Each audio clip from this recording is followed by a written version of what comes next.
Chef, మనకి రాగి ముద్ద చాలా హెల్తీ అని తెలుసు, కానీ మన అమ్మమ్మ గారి ఇంట్లో ఎట్లా చేస్తారో చెప్తావా?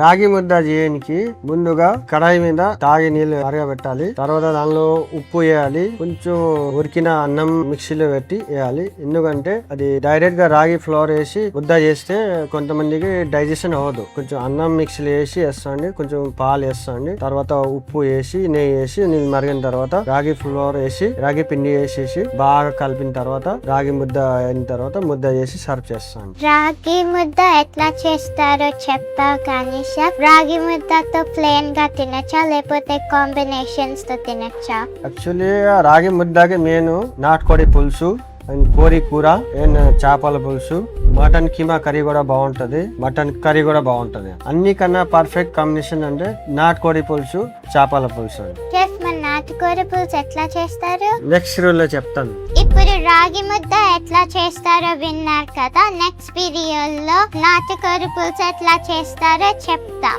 ఇప్పుడు మీరు ఈ రాగి ముద్ద టేస్ట్ చేయాలని అంటే మన అమ్మమ్మ గారి ఇంటికి వచ్చి టేస్ట్ చేయండి. అమ్మమ్మ గారి ఇల్లు veg and non veg taste like home. ఇంకా వేసుకో రాగి ముద్ద సస్. No, no, no.